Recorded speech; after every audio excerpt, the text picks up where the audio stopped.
Hey y'all, I'm Shayna and I'm back with another review. Y'all, Love and Hip Hop Miami is back for the second half of season 5. I know normally we be in the trenches with it, okay? Rogue, no notes, no nothing, scarf on, like it's really giving, Miami. But y'all, they came out with a bang, okay? I got a lot of notes. Like I got pages front to back filled with notes, okay? They came out swinging with this second half. We're gonna get into it. I think it might be better than Love and Hip Hop Atlanta if you ask me. But you only hear it from me. So let's go ahead and get into it real quick before we do. Y'all, big announcement.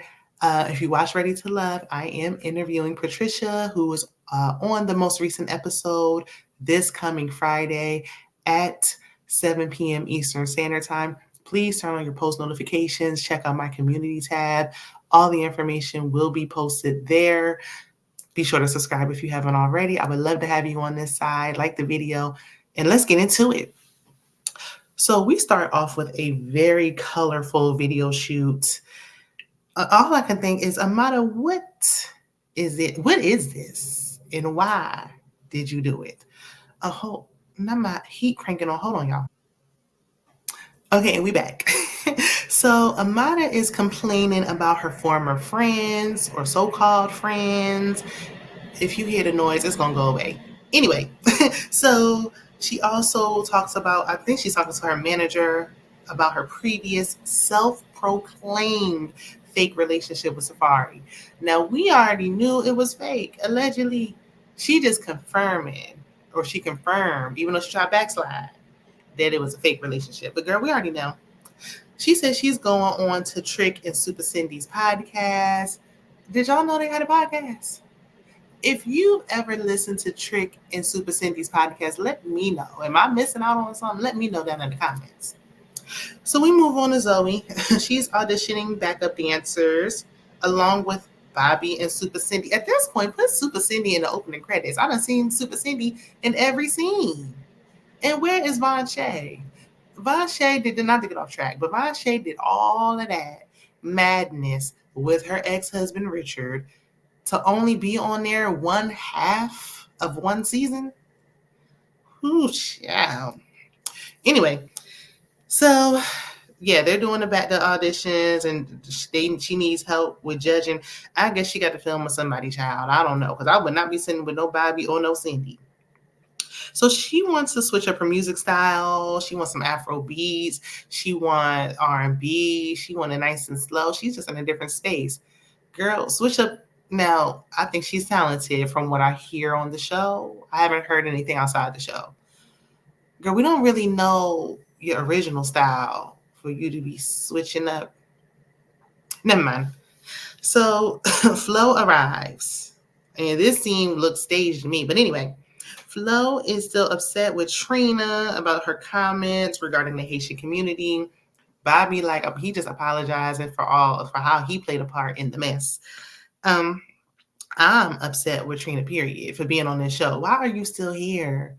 Every single episode Trina's on there, she looks worse than the last. I think Trina should just get up off of here before we no longer respect the Diamond Princess at all. Like, girl, just get off. Your attitude seems stank. Just get off of here. It ain't a good look. It's not. Flo does not think that Trina's apology online was genuine, and neither do I. Speaking of Trina, we move on to her, and she got a new man at home. Okay, she claims he's the one. I think his name was Sucker or something like that. Who is he? I hope he's not. I don't want to be rude. I hope he's not the help, like working for her, like her last one. Her assistant. Every time a woman, especially in the music industry, begin with her manager, or she be making a husband a manager, the assistant, something like that. Child, they be taking all their money. Okay, there's male gold diggers too, and I don't want it for Trina. I know she's been doing a lot, but I don't want it for her. She said he the one. She in love. Okay. So we keep hearing about this producer, Big D. We see him. He comes over where Joy and Trina and the entourage is smoking hookah. Trina and Joy said that all the beef they had with Zoe and everybody else is squashed. There's no beefs. We'll see. This is only episode one, or the first episode back. So Safari said that he, in the next scene, is dealing with family drama, and they let us know that he basically saying without saying, he's talking about Erica Mena getting rightfully fired. He brings up Amada, talking about their relationship being fake, to his mama who's there. And she's just like, look, you got community D.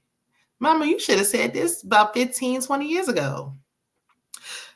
She's like, everybody don't need to know who you dating. They sure don't, but he don't need to be dating nobody. Honestly, quiet as it's kept. He might need to take a break and work on himself for a minute. He might need to just be alone for a while. But that ain't for me to decide. I don't know. Mama wants Safari to let his kids know that they are Jamaican. They need to tap into their Jamaican side. They'll more than likely identify with their mother's ethnicity. It is what it is. They probably spend more time with her. They're around her more, and that's just what it is. Moving on, Flo meets with Trina. Flo still said that Trina stood her up. I would be too, because that performance was bad. And she doesn't like Trina slurs.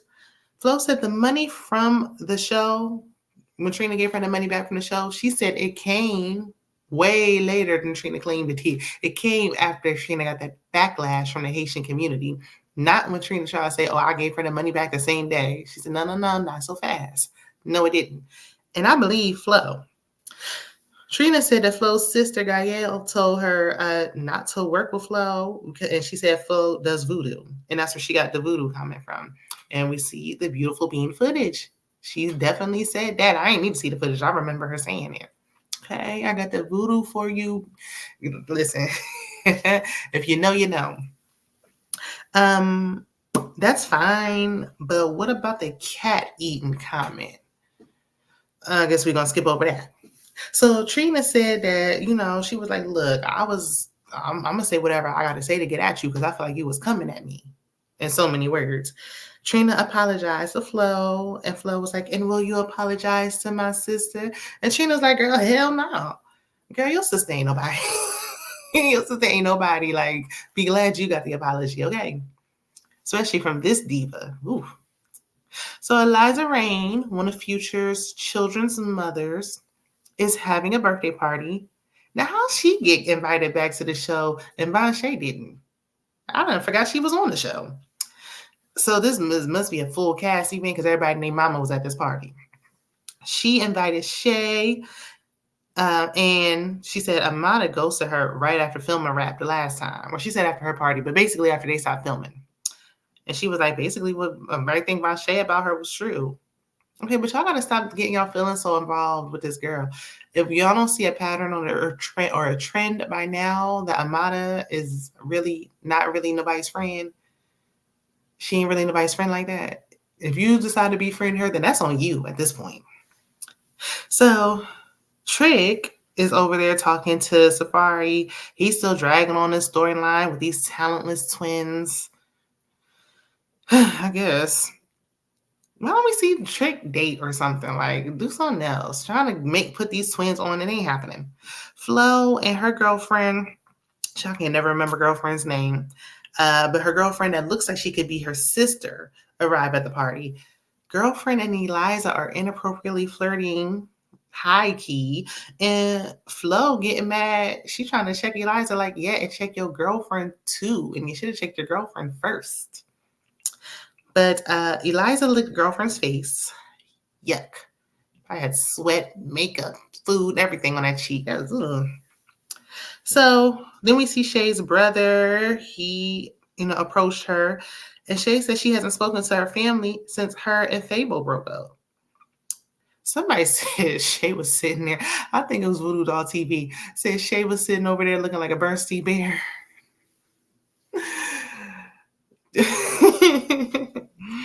But she said she don't want to hear no I told you so's or nothing like that. You never do when you know you're wrong.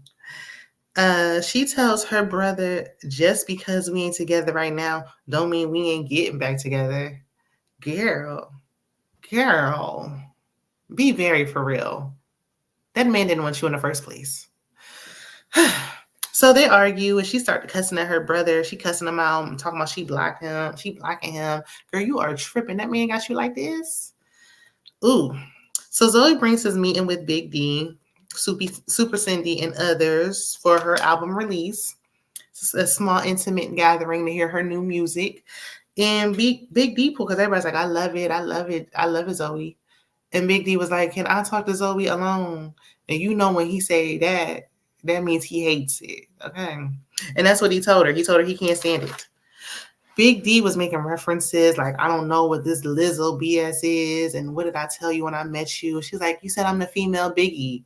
And I'm like, what's all these plus size comparisons? Why do we have references to every plus size person in the Lizzo, Biggie? You can't think of nobody else? She don't remind you of Tupac? Okay. So Zoe was like, look, you old school, you don't know what you talking about. And Big D was like, look, I got plaques on my wall. I've been doing this. I'm not new to this. I'm true to this. I just produced for the City Girls' current album. And I said, that album that ain't nobody listening to? The album we didn't even know came out. I haven't heard one song for. Okay, anyway. So he told Zoe to check her attitude. Now that I can agree with, she does need to get a better handle on her emotions. She just let her emotions get the best of her.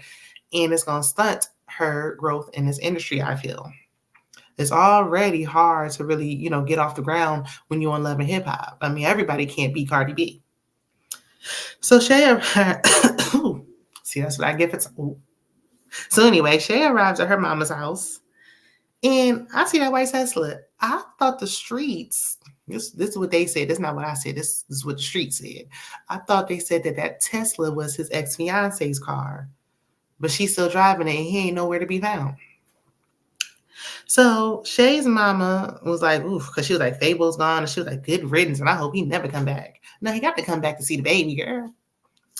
So she tells her daughter, Shay's mama that is, she said, you deserve better. Shay being slow like always, don't want to hear it. And then Shay was like, I need support right now because I'm pregnant.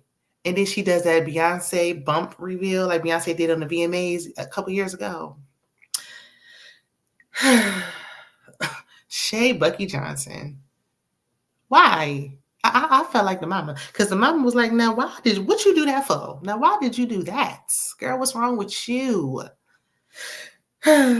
No ring and another baby. Not miss, I got to have a ring in a year or you gone. He gone and you got another baby and no ring. And that Tesla is on the rocks. That might be snatched up today, tomorrow, any day now. So Shay says she's considering, not keeping the baby. I don't believe that for a second. She looked like she was at least about 3 months. Like she was poking, like you ain't getting that far along, still contemplating. I mean, I know it happens, but I feel like usually when you get to that point, you keeping the baby. Now, mama got a problem with that decision as well. First, she like, girl, what you do that for? Then she like, fine, I ain't keeping it. And she like, nah, I know you ain't doing that. Like, mama, what's it gonna be? Okay, what is it gonna be? She's just like, I don't even know why you got pregnant by that man again, because she's thrown off. That's why. She don't like to learn. She like to learn the hard way. Girl, you're going to have long suffering years ahead. But okay. So moving forward, shout out to my girl, Misha. We see Amada. She arrives at Trick Daddy and Super Sense podcast. They want to just jump straight into the mess, okay? They want to talk about Amada's live, what she was going on there, saying she's an actress and everything on there is fake or something like that, allegedly. She said something like that. And she seems very uncomfortable. She don't want to talk about this. Girl, if you ain't talking about this, what are you talking about? Because what else is going on? Nothing's happening right now with your storyline. So Safari arrives by way of Trick, and Amada tries to clean up her fake relationship comment. It was some BS. So Trick said, he was like, look, because Safari was like, listen, you care too much about what people think and all this other stuff. And Trick Daddy was like, he always calls him out a crybaby. And then she started getting emotional. He like, look at you. You're crying right now. Ooh. So afterwards, Safari and Amada start arguing about him not defending her. And he said something about, I'm supposed to argue with chicks. And she said, you act like a chick. And let this be the last time. Let this be the last time we talk about this. I don't want to hear about this fake relationship. In her words, no more. But I think this was a good first episode. What y'all think Shay gonna do about that baby? I try to snoop around on her Instagram a little bit and I couldn't find nothing. I can't tell. Let me know what you're thinking down in the comments. Be sure to meet me back here for Love and Hip Hop Atlanta and everything else. And I need y'all to be in the comment section for this interview, okay? In the meantime, in between time, I will see you in the next one. Bye.